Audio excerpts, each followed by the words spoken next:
Good morning children. ఇంతకుముందు సెషన్‌లో మనము ప్రాథమిక అంకగణిత సిద్ధాంతాన్ని ఉపయోగించి అంతమయ్యే దశాంశాలను ఏ విధంగా రాయవచ్చునో తెలుసుకున్నాం. ఈ సెషన్‌లో కరణీయ సంఖ్యలు అంటే √2, √3, √5, √6, √7 వీటిని కరణీయ సంఖ్యలు నేర్చుకున్నాం గానీ వాటిని ఎలా నిరూపించాలి, కరణీయ సంఖ్యలా కాదా అనేది ఎలా నిరూపించాలి అనేది ఈ క్లాస్‌లో నేర్చుకుంటాం.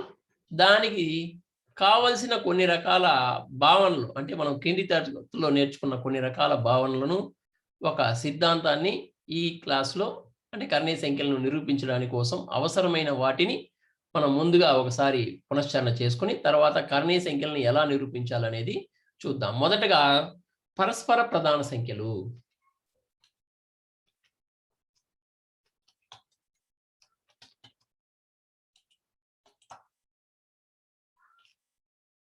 పరస్పర ప్రధాన సంఖ్యలు అంటే ఒకటి తప్ప వేరే ఇతర ఉమ్మడి కారణాంకాలు లేని సంఖ్యలను పరస్పర ప్రధాన సంఖ్యలు అంటారు. ఉదాహరణకి 8 మరియు 9. 8 కారణాంకాలు చెప్పగలరా? 1, 2, 4, 8. 9 కారణాంకాలు చెప్పగలరా? 1, 3, 9. ఇక్కడ 8కి 9కి ఉమ్మడి కారణాంకాలు ఏమవుతాయి చూడండి, రెండిట్లోనూ ఉండేవి. ఇక్కడ 1 ఉంది, ఇక్కడ 1 ఉంది. అంటే 8కి 9కి ఉమ్మడి కారణాంకం ఏమవుతుంది? 1 అవుతుంది. అంటే 1 తప్ప వేరే ఏదైనా ఉన్నాయా కారణాంకాలు, ఉమ్మడి కారణాంకాలు? లేవు.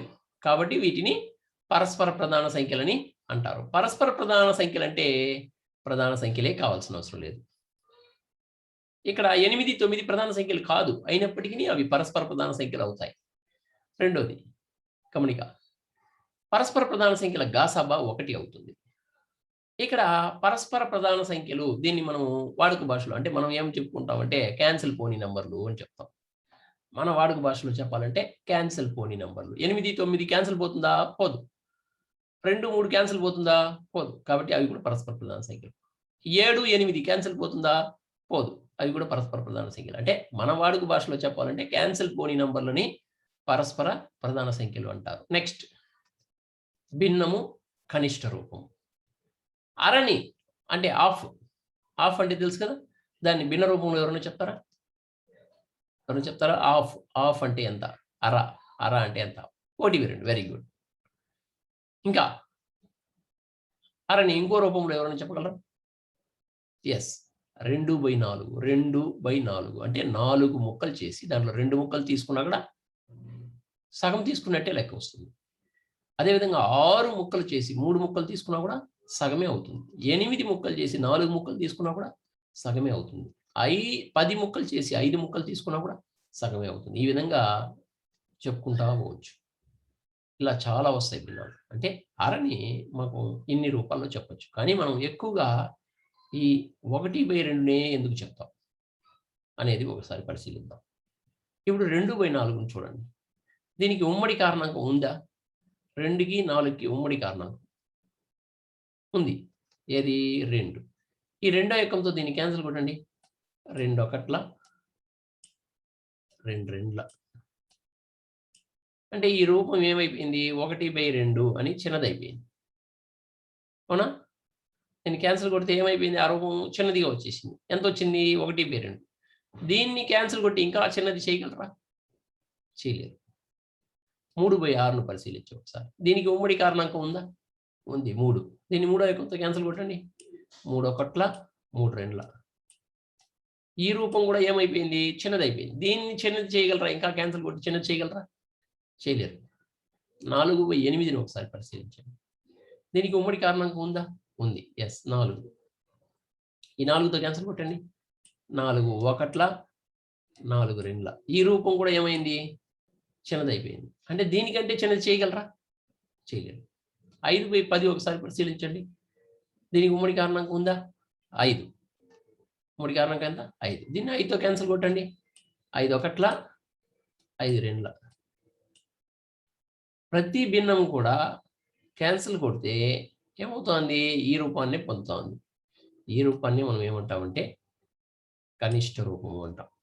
ఈ 1/2 ఏమంటారంటే కనిష్ట రూపం అంటారు. దీనికి ఉమ్మడి కారణాంకాలు లేవు, అంటే ఇంక క్యాన్సిల్ పోవు అని అర్థం. ఇంక క్యాన్సిల్ పోవు. దీనికంటే చిన్నదైన రూపం మనం చెప్పలేము, అందుకనే దీన్ని కనిష్ట రూపము అంటారు. దీనికి ఉమ్మడి కారణాంకం లేదు, ఇదే భిన్నం యొక్క కనిష్ట రూపము. అంటే ఎవరైనా కానీ ఆరని చెప్పమంటే ఏం చెప్తారు? 1/2 అని చెప్తారు. ఎందుకంటే మనం ఎప్పుడు కానీ కనిష్ట రూపాన్ని చెప్తాం. మిగతా రూపాలు ఉన్నా కూడా వాటిని మనము చెప్పం. ఎందుకంటే మిగతా రూపాలన్నీ క్యాన్సిల్ పోయి వల్ల ఏమొస్తుంది? 1/2 వస్తుంది కాబట్టి 1/2నే అందరూ చెప్తారు. ఈ మిగతా రూపాలని ఎవరు చెప్పలేరు సరిగా. చాలా మందికి ఈ రూపాలు ఉన్నట్టు కూడా తెలియదు. 1/2 అర అంటే 1/2 అని చెప్తారు. మిగతా రూపాలు కూడా ఉన్నాయి కానీ వాటిని చెప్పరు. ఎందుకంటే ఇదే కనిష్ట రూపం. ప్రతి ఒక్క భిన్నానికి కనిష్ట రూపం అనేది ఉంటుంది. ఆ కనిష్ట రూపంలో ఉన్నప్పుడు ఆ లవహారములు పరస్పర ప్రధాన సంఖ్యలు అవుతాయి. ఈ పాయింట్ గుర్తుపెట్టుకోండి. కనిష్ట రూపంలో ఉన్నప్పుడు లవహారాలు ఏమవుతాయి? పరస్పర ప్రధాన సంఖ్యలు అవుతాయి. సో భిన్నము కనిష్ట రూపం అర్థమైంది కదా. నెక్స్ట్ కర్ణీయ సంఖ్యలను నిరూపించడానికి కావలసిన ఇంకొక సిద్ధాంతం యూక్లిడ్ భాగాహార న్యాయం నుంచి ఒక పాయింట్ తీసుకుందాము.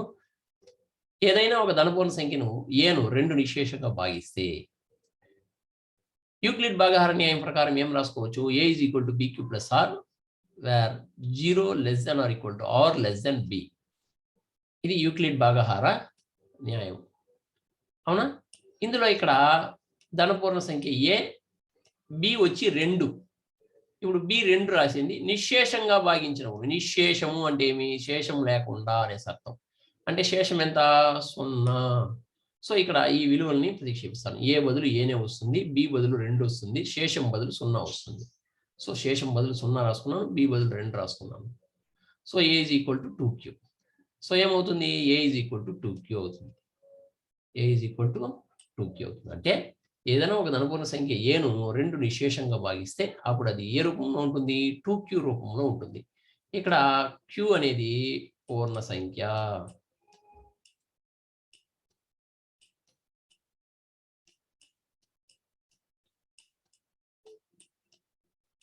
q అనేది ఏమి? పూర్ణ సంఖ్య. ఓకేనా? q అనేది ఏమి? పూర్ణ సంఖ్య అవుతుంది. లేదా 2q రూపంలో ఉంటే ఆ సంఖ్యను 2 నిశ్శేషంగా భాగిస్తుంది. 2q అంటే ఇక్కడ q బదులు ఎంతనా ఉండొచ్చు. భాగహారం. ఇది q అంటే భాగఫలం అని అర్థం. 2 పక్కన ఎంతనా ఉండొచ్చు. 2 × సంథింగ్ రూపంలో ఉంటే ఆ సంఖ్యను 2 నిశ్శేషంగా భాగిస్తుంది. సో ఇక్కడ మనం ముఖ్యమైన 2 విషయాలు గమనించాలి.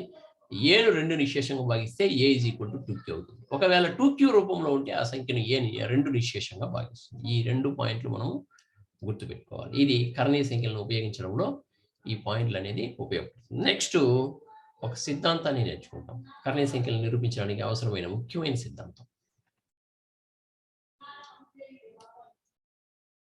p ఒక ప్రధాన సంఖ్య, a ఒక ధనపూర్ణ సంఖ్య అయితే a² ను p నిశ్శేషంగా భాగిస్తే a ను p నిశ్శేషంగా భాగిస్తుంది అని చూపు. a² ను p నిశ్శేషంగా భాగిస్తే a ను కూడా p నిశ్శేషంగా భాగిస్తుందని చూపాలి. ఇది ఎప్పుడు? ప్రధాన సంఖ్య అయితే. p అనేది ప్రధాన సంఖ్య అయితే మాత్రమే ఈ సిద్ధాంతం వర్తిస్తుంది. ఏది? a² ను p భాగిస్తే a ను కూడా p నిశ్శేషంగా భాగిస్తుంది అనేది ఈ సిద్ధాంతం ఎప్పుడు వర్తిస్తుంది? p ప్రధాన సంఖ్య అయితే మాత్రమే వర్తిస్తుంది. సో ఈ సిద్ధాంతాన్ని మనం నిరూపిద్దాం. a ఒక ధనపూర్ణ సంఖ్య. దీన్ని ప్రధాన కారణాంకాల లబ్దంగా రాద్దాం. అంకగణిత ప్రాథమిక సిద్ధాంతం ప్రకారము a ను ప్రధాన కారణాంకాల లబ్దంగా రాయగా ఏమొస్తుంది? a = something p1 × p2 × p3 × p4 × pn. ఇందులో a యొక్క ప్రధాన కారణాంకాలు ఏమి? a కు ప్రధాన కారణాంకాలు ఏమొస్తాయి? p1 p2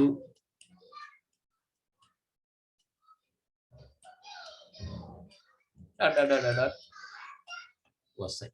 ప్రధాన కారణాంకాలు a యొక్క ప్రధాన కారణాంకాలు ఇవి వస్తాయి. నెక్స్ట్ ఇందులో p1 p2 p3 p4 అనేది విభిన్నాలు కావాల్సిన అవసరం లేదు. అంటే వేరే వేరేగా ఉండాల్సిన అవసరం లేదు. ఫర్ ఎగ్జాంపుల్ ఒక నంబర్ని తీసుకుంటాను నేను. 12 అని తీసుకుంటే దీన్ని విడగొడితే ఏమొస్తుంది 2 ఇంటూ 2 ఇంటూ 3 ఇక్కడ ఇది P1 అనుకోండి, ఇది P2 అనుకోండి, ఇది P3 అనుకోండి. ఇక్కడ వేరే వేరేగా వచ్చినాయా? ఇక్కడ చూడండి 2 వచ్చింది, ఇక్కడ 2 వచ్చింది. అంటే ఇక్కడ కూడా ఇక్కడ వచ్చిన నంబరే ఇక్కడ కూడా వచ్చి ఉండొచ్చు, లేదా రాకుండా కూడా పోయి ఉండొచ్చు. సపోజ్ 15 తీసుకుంటే 3 5ల 15 అంటే వేరే వేరే వస్తుంది. కొన్ని నంబర్లకి వేరే వేరే వస్తుంది, కొన్ని నంబర్లకి సేమ్ నంబర్లు కూడా రిపీట్ అవ్వచ్చు. అంటే ఇక్కడ P1 P2 P3 P4 Pnలు అనేది విభిన్న ప్రధాన సంఖ్యలు కావాల్సిన అవసరం లేదు. విభిన్న ప్రధాన సంఖ్యలు కావాల్సిన అవసరం లేదు. అంటే వేరే వేరేగా ఉండాల్సిన, ఇక్కడ ఉండే నెంబరే ఇక్కడ కూడా ఉండొచ్చు, ఇక్కడ ఉండే నెంబరే ఇక్కడ కూడా ఉండొచ్చు. అట్లా వేరే వేరే నెంబర్ ఉండాలనే రూలు ఇక్కడ లేదు. సరే, ఇప్పుడు దీన్ని ఏ స్క్వేర్ చేద్దాం. ఏ స్క్వేర్ చేస్తే ఏమవుతుంది? P1 square, P2 square, P3 square, P4 square, Pn square వస్తుంది. ఇప్పుడు మనం లెక్కకు పోదాం. P ఒక ప్రధాన సంఖ్య, ఏ స్క్వేర్ను P నిశేషంగా భాగిస్తుంది, ఏ స్క్వేర్ను P నిశేషంగా భాగిస్తుంది అని ఇచ్చాడు. అంటే దాని అర్థం ఏమి? నిశేషంగా భాగిస్తుంది అంటే కారణాంకం అవుతుంది. ప్రధాన సంఖ్య అన్నాడు కాబట్టి ప్రధాన కారణాంకం అవుతుంది. దేనికి? ఏ స్క్వేర్. ఏ స్క్వేర్కి P ఒక ప్రధాన కారణాంకం అవుతుంది. ఏ స్క్వేర్ ఇది కదా, ఏ స్క్వేర్, దానికి ప్రధాన కారణాంకాల లబ్ధం ఇది కదా. దీనికి P అనేది ఒక ప్రధాన కారణాంకం అంటే దాని అర్థం ఏమి? దీంట్లో ఏదో ఒకటి P అయి ఉంటుంది. ఏది? P1 P2 P3 P4 ఇక్కడ నెంబర్లు ఉన్నాయి కదా, ప్రధాన సంఖ్యలు ఉన్నాయి కదా, దాంట్లో ఏదో ఒకటి P అయి ఉంటుంది. అప్పుడే దానికి అది కారణాంకం అవుతుంది, లేకపోతే ఇది కారణాంకం కాదు. ఇది ప్రధాన కారణాంకం అంటే ఇది ప్రధాన కారణాంకాల లబ్ధంలో ఉండాలి, ఎక్కడో ఒక చోట ఉండాలి. ఈ P అనేది ఈ లబ్ధంలో ఎక్కడో ఒక చోట ఉండాలి. అంటే అది P1 అయి ఉండొచ్చు, P2 అయి ఉండొచ్చు, P3 అయి ఉండొచ్చు, P4 అయి ఉండొచ్చు, Pn అయి ఉండొచ్చు. అంటే ఇందులో P అనున్నది P1 P2 P3 P4 Pnలలో ఒకటిగా ఉండును. P అనున్నది P1 P2 P3 P4లో ఒకటిగా ఉన్నందువలన ఏను కూడా నిశేషంగా భాగిస్తుంది. ఏలో కూడా అదే విధంగా ఉన్నాయి, ఏ స్క్వేర్లో ఉన్నట్టుగానే ఏలో కూడా ఉన్నాయి. కాబట్టి P అనేది ఏను నిశేషంగా భాగిస్తుంది. P అనేది ఏను నిశేషంగా భాగిస్తుంది. అర్థమైందా ఈ సిద్ధాంతము? మొదట ఏను ప్రధాన కారణాంకాల లబ్ధం రాసాము, దాన్ని స్క్వేర్ చేసాము.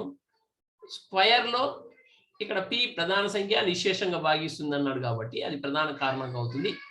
ఇది ప్రధాన కారణాంకం అంటే ఏమి? ఇది ప్రధాన కారణాంకాల లబ్ధంలో ఉంటుంది, ఎక్కడో చోట ఉండాలి. అంటే అది P1 అయి ఉండొచ్చు, P2 అయి ఉండొచ్చు, P3 అయి ఉండొచ్చు, P4 అయి ఉండొచ్చు, Pn అయి ఉండొచ్చు. ఏదో ఒక చోట ఈ P అనేది ఉంది. అంటే దాని అర్థం ఏమి? ఏలో కూడా P ఉన్నట్టే కదా, ఏలో కూడా P ఉన్నట్టే. అంటే ఏలో P ఉందంటే దాని అర్థం ఏమి? ఏను కూడా P నిశేషంగా భాగిస్తుంది అని అర్థము. రైట్. ఇప్పుడు ఈ సిద్ధాంతము ఏ కండిషన్ మీద వర్తిస్తుంది? ప్రధాన సంఖ్య అయితే మాత్రమే ఏ స్క్వేర్ను P భాగిస్తే ఏను కూడా P నిశేషంగా భాగిస్తుంది అనే సిద్ధాంతము వర్తిస్తుంది. ఈ కండిషన్ మీద ఈ సిద్ధాంతం వర్తిస్తుంది. మరి సంయుక్త సంఖ్యలకి ఈ సిద్ధాంతం వర్తించదా? ప్రధాన సంఖ్యలకు మాత్రమే ఈ సిద్ధాంతం వర్తిస్తుందా? సంయుక్త సంఖ్యలకి ఈ సిద్ధాంతం వర్తించదా? ఒక ఎగ్జంప్షన్ ఉంది దీనికి. సంయుక్త సంఖ్యలకు కూడా ఈ సిద్ధాంతం వర్తిస్తుంది. కొన్ని సంయుక్త సంఖ్యలకు మాత్రమే ఈ సిద్ధాంతం వర్తిస్తుంది. మరి అలాంటి సంయుక్త సంఖ్యలు ఏవి? విభిన్న ప్రధాన సంఖ్యల లబ్ధంగా రాయగలిగిన సంయుక్త సంఖ్యలకు మాత్రమే ఇది వర్తిస్తుంది. ఫర్ ఎగ్జాంపుల్ 6 అనుకోండి. 6ను ఎలా రాసుకోవచ్చు? 2 మూల 6. ఇక్కడ విభిన్నంగా వచ్చినాయి, ఇక్కడ 2 వచ్చింది, ఇక్కడ 3 వచ్చింది. దీనికి ఈ సిద్ధాంతం వర్తిస్తుంది, 6కి ఈ సిద్ధాంతం వర్తిస్తుంది. మరి 8కి వర్తిస్తుందా? 8 అంటే ఏమి? 2 ఇంటూ 2 ఇంటూ 2. ఇది వేరువేరుగా విభిన్నంగా వచ్చిందా? విభిన్నంగా రాలేదు కాబట్టి దీనికి ఈ సిద్ధాంతం వర్తించదు. అంటే ప్రధాన సంఖ్యలకే కాకుండా సంయుక్త సంఖ్యలకు కూడా ఈ సిద్ధాంతము వర్తిస్తుంది ఒక కండిషన్ మీద. అది కూడా ఏం కండిషను? ఆ సంయుక్త సంఖ్య విభిన్న ప్రధాన సంఖ్యల లబ్ధము అయితే అప్పుడు ఈ సిద్ధాంతము వర్తిస్తుంది. ఓకేనా? రైట్, అర్థమైంది కదా? రైట్. నెక్స్ట్ ఇప్పుడు మనము కర్ణీయ సంఖ్యలు అని ఎలా నిరూపించాలో చూద్దాము. దానికి ముందు కర్ణీయ సంఖ్యల గురించి ఒకసారి పరిశీలించి తర్వాత నెక్స్ట్ సిద్ధాంతానికి వెళ్దాము. కర్ణీయ సంఖ్యలు, ఇర్రేషనల్ నంబర్స్, p/q రూపంలో లేని సంఖ్యలను కర్ణీయ సంఖ్యలు అంటారు. p/q రూపంలో లేని సంఖ్యలను కర్ణీయ సంఖ్యలు అంటారు. కర్ణులు ముఖ్యంగా 3 రకాలు. ముఖ్యంగా శుద్ధ కర్ణులు. శుద్ధ కరణి అంటే ఒక కరణి యొక్క అకరణీయ గుణకం +or-1 అయితే దాన్ని శుద్ధ కరణి అంటారు. ఉదాహరణకి 2, √2, √3, √5. దీనికి గుణకం ఎంత? ముందర గుణకము 1 ఉంది. దీనికి ముందర గుణకం ఎంత ఉంది? గుణకం, పరిమాణం కాదు. పరిమాణం అంటే ఇక్కడ ఉంటుంది, ఇక్కడ ఉండేది పరిమాణం అంటారు. ఇక్కడ రూట్ దగ్గర ఉండేది పరిమాణం అంటారు. ముందర ఉండేది అన్ని గుణకము అంటారు. సో దీని పరిమాణం, దీని గుణకము ముందర 1, దీని గుణకం కూడా 1, దీని గుణకం కూడా 1. ఇట్లా ఒక కరణి యొక్క గుణకము, అకరణీయ గుణకం 1 అయితే దాన్ని శుద్ధ కరణి అంటారు. √2, √3, √4, √5, √6, √7, √8 కూడా శుద్ధ కర్ణి. కానీ మనం ఇక్కడ √8ని నేను శుద్ధ కర్ణిలో రాయలేదు. ఎందుకంటే √8 దీన్ని ఎలా రాసుకోవచ్చు? √4 × 2 అంటే దీన్ని ఎలా రాసుకోవచ్చు? 4కు రూట్ వచ్చి 2, 2కు రూట్ లేదు కాబట్టి √2. అంటే దీన్ని ఇక్కడ గుణకం ఎంత? అకరణీయ గుణకం 2 అయింది. అకరణీయ గుణకం ఎంత అయింది? 2 అయింది. కాబట్టి ఇది శుద్ధ కరణిగా, దీన్ని శుద్ధ కరణిగాను రాసుకోవచ్చు, మిశ్రమ కరణిగాను రాసుకోవచ్చు. దీన్ని నేను మిశ్రమ కరణిగానే పరిగణిస్తాను. √8 నేను ఎలా పరిగణిస్తాను? మిశ్రమ కరణిగా పరిగణిస్తాను. సో మిశ్రమ కరణి అంటే ఏమని చూద్దాం.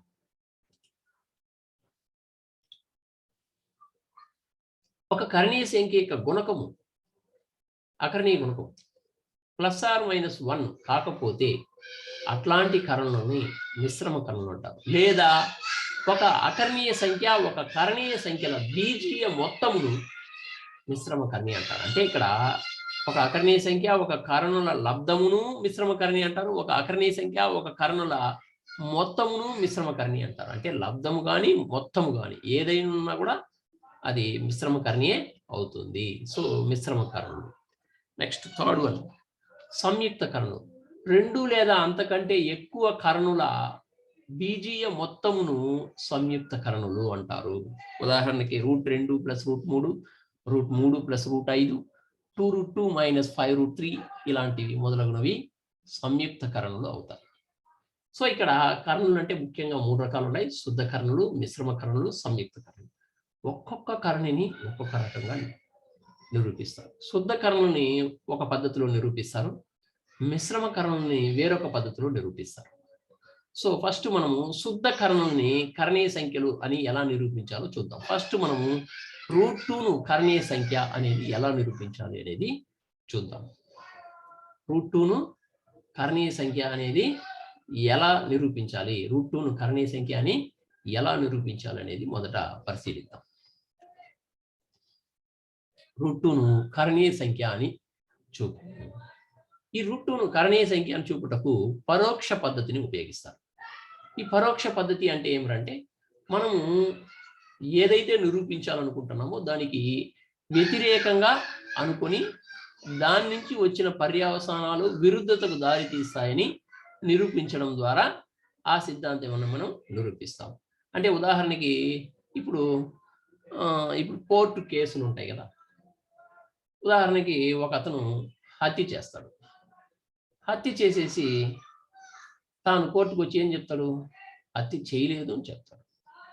అలాంటప్పుడు మనం పరోక్ష పద్ధతిలో నిరూపించాల్సి వస్తుంది. అతను వ్యతిరేకంగా చెప్తాడు, హత్య చేసి కూడా చేయలేదు అని చెప్తాడు. అప్పుడు మనము అతని దోవలోనే నడిచి అతను చెప్పింది తప్పును నిరూపించి తద్వారా అతను హత్య చేశాడని నిరూపిస్తాం. ఉదాహరణకి ఒక సంఘటన చెప్తాను చూడండి. ఒకడు హత్య చేసేసి నేను హత్య చేయలేదు అని కోర్టుకు వచ్చి చెప్తాడు. అప్పుడు లాయరు సరే నువ్వు హత్య చేయలేదు అనుకుందాం. అంటే నువ్వు ఎక్కడున్నావు ఆ టైంలో? 11 గంటలకు హత్య జరిగింది. 11 గంటలకు ఎక్కడున్నావు?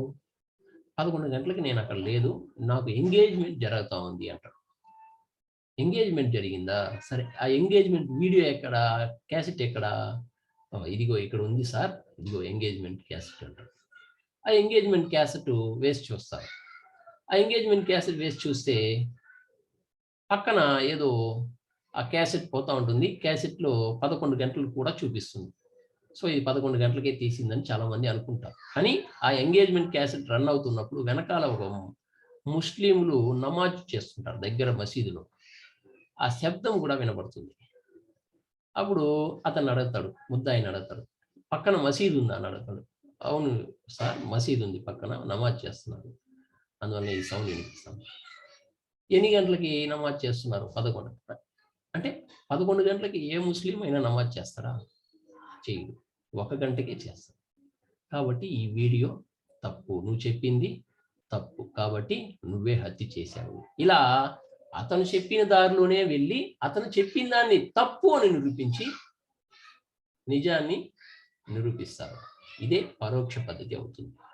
అదేవిధంగా ఇక్కడ కూడా √2ను మనం కరణీయ సంఖ్య అని నిరూపించాలి. అంటే √2ను ఒక మనిషిగా భావిద్దాం.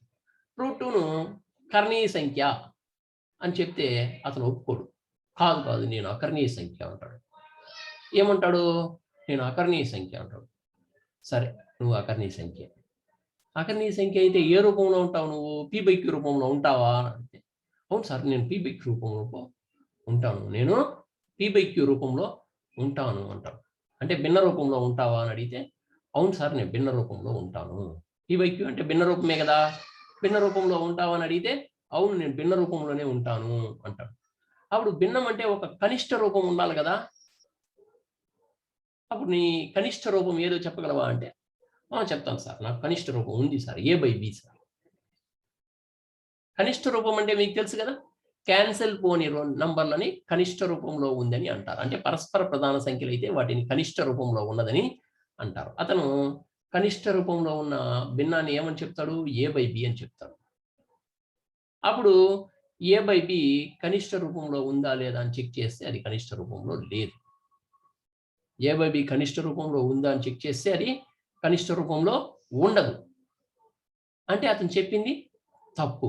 కాబట్టి √2 కరణీయ సంఖ్య అవుతుంది అనేది మనము నిరూపించినట్లు అవుతుంది. ఈ విధంగా మనము పరోక్ష పద్ధతిలో నిరూపిస్తాం. సో, √2ను కరణీయ సంఖ్య అని ఎలా నిరూపిస్తారో ఒకసారి పరిశీలిద్దాము. రైట్. ఫస్ట్ √2ని ఏం సంఖ్య అనుకుందాము? అకర్ణీయ సంఖ్య అని అనుకుందాము. √2ని ఏమనుకుంటాము? అకర్ణీయ సంఖ్య అనుకుంటాము. ఇది అకర్ణీయ సంఖ్య కాబట్టి ఇది p/q రూపంలో ఉంటుంది. దీనికి ఒక కనిష్ట రూపం ఉంటుంది. అంటే ఏమి?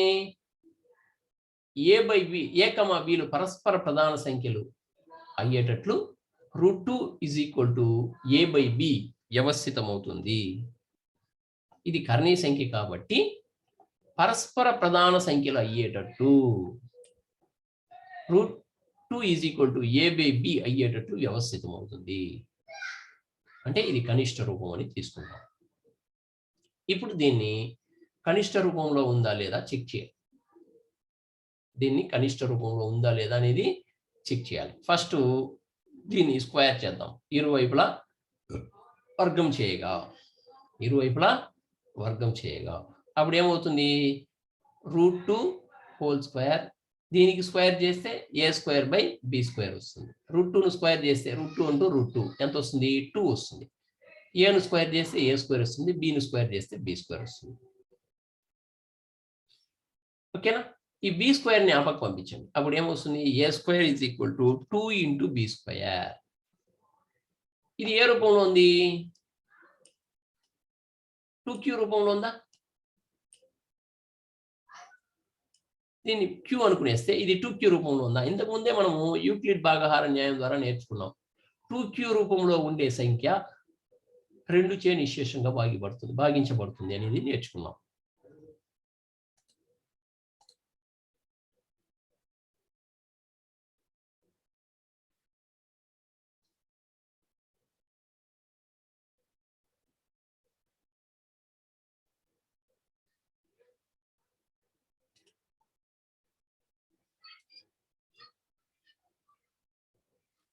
2q రూపంలో ఉండే సంఖ్య 2ని నిశ్శేషంగా భాగిస్తుంది అనేది నేర్చుకున్నాం. కాబట్టి ఈ ఏ స్క్వేర్ అనేది 2 చే నిశ్శేషంగా భాగించబడుతుంది. కాబట్టి ఏ స్క్వేర్ను 2 నిశ్శేషంగా భాగించబడుతుంది. మనం ఇంతకుముందు ఒక సిద్ధాంతం నేర్చుకున్నాం. ఇక్కడ 2 అనేది ప్రధాన సంఖ్య. ప్రధాన సంఖ్యలకు ఒక సిద్ధాంతాన్ని నేర్చుకున్నాం. ఏ స్క్వేర్ను పి భాగిస్తే ఏను కూడా పి నిశ్శేషంగా భాగిస్తుంది అనేది ఇంతకుముందు ఒక సిద్ధాంతాన్ని నేర్చుకున్నాం. ఆ సిద్ధాంతం ఒకసారి పరిశీలించండి. పి ప్రధాన సంఖ్య మరియు ఏ ధనపూర్ణ సంఖ్య. ఏ స్క్వేర్ను పి నిశ్శేషంగా భాగిస్తే ఏను కూడా పి నిశ్శేషంగా భాగిస్తుంది అనేది నేర్చుకున్నాం. సో ఏ స్క్వేర్ను 2 నిశ్శేషంగా భాగిస్తుంది కాబట్టి ఏను కూడా 2 నిశ్శేషంగా భాగిస్తుంది. ఏను కూడా 2 నిశ్శేషంగా భాగిస్తుంది. అంటే ఇక్కడ ఏకు కారణాంకం దీన్ని 1గా తీసుకుంటాం. ఇక్కడ ఏకు కారణాంకం 2 అని అర్థం. 2 నిశ్శేషంగా భాగిస్తుంది అంటే దాని అర్థం ఏమి? ఏకు ఒక కారణాంకం ఉంది, అది 2 అని అర్థం. నెక్స్ట్ ఇప్పుడు ఏని ఎలా తీసుకుందాము? ఇంతకుముందే చెప్పాము.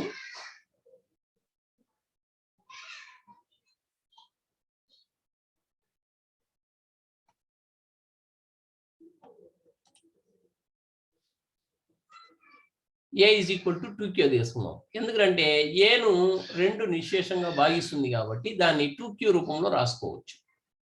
2q రూపంలో రాసుకోవచ్చు. అంటే ఏ బదులు 2q అని రాసుకుంటాం. ఇంతకుముందు మనకి ఏమొచ్చింది? A square is equal to 2b square అని వచ్చింది. ఇక్కడ ఏ ఉండే చోట నేను 2q అని రాసుకుంటాను. అప్పుడు ఏమవుతుంది? 2q square is equal to 2b square. 2q whole square is equal to 2b whole square. 2b square వస్తుంది. ఇక్కడ 2q హోల్ స్క్వేర్ అంటే ఏమి? 2q ఇంటూ 2q అంటే 2 into 2 4, q into q 4q square వస్తుంది. ఈ పక్క ఆ పక్క 2b స్క్వేర్ వస్తుంది. ఇప్పుడు ఈ 2ని ఈ పక్క పంపించండి. 4q స్క్వేర్ బై 2 వస్తుంది. అంటే b square is equal to 4q square by 2 వస్తుంది. అంటే 2 ఒకట్ల 2 రెండ్ల. అప్పుడు b square is equal to ఏమొస్తుంది? 2q square. ఇది ఏ ఫామ్ లో ఉంది? 2q ఫామ్ లో ఉంది కాబట్టి బి స్క్వేర్ ని కూడా 2 నిశ్శేషంగా భాగిస్తుంది. అప్పుడు ఇంతకుముందు ఒక సిద్ధాంతం నేర్చుకున్నాం కదా, బి స్క్వేర్ ను 2 నిశ్శేషంగా భాగిస్తే బిను కూడా 2 నిశ్శేషంగా భాగిస్తుంది. సో ఇది 2 అనుకుంటాం. 1, 2 నుంచి ఏను 2 నిశ్శేషంగా భాగిస్తుంది, బిను 2 నిశ్శేషంగా భాగిస్తుంది. కాబట్టి ఏ బిలకు ఉమ్మడి కారణాంకం 2. అంటే ఏను 2వ ఏకంతో పోతుంది, బిను 2వ ఏకంతో పోతుంది. కానీ మనం తీసుకునేది ఏమి? ఏ బిలు పరస్పర ప్రధాన సంఖ్యలు, అంటే క్యాన్సిల్ పోని నెంబర్లు. ఇక్కడ మనకి ఏం వస్తా ఉంది? క్యాన్సిల్ పోతుంది, 2వ ఏకంతో క్యాన్సిల్ పోతుంది అని వస్తా ఉంది. అంటే మనం భిన్నాన్ని అక్కడ ఏ బై బిని కనిష్ట రూపం అని తీసుకున్నాం. కనిష్ట రూపం అంటే ఏమి? దానికైనా చిన్నది రూపం రాయలేము. అంటే క్యాన్సిల్ పోదు అని అర్థం. ఇక్కడ మనకి ఏమొస్తా ఉంది? క్యాన్సిల్ పోతా ఉంది అని అర్థం. ఎందుకు ఈ విధంగా తప్పు వస్తా ఉంది? మనం తీసుకునేది తప్పు కాబట్టి, మనం అకర్ణీయ సంఖ్య అని తీసుకున్నది తప్పు కాబట్టి ఏది రైటు? కర్ణీయ సంఖ్య అనేది రైటు. మనము √2 అకర్ణీయ సంఖ్య అని మన భావన తప్పు. సో √2 అనేది కర్ణీయ సంఖ్య అవుతుంది. అర్థమైందా? సో ఈ విధంగా మళ్ళా ఒకసారి చూద్దామా?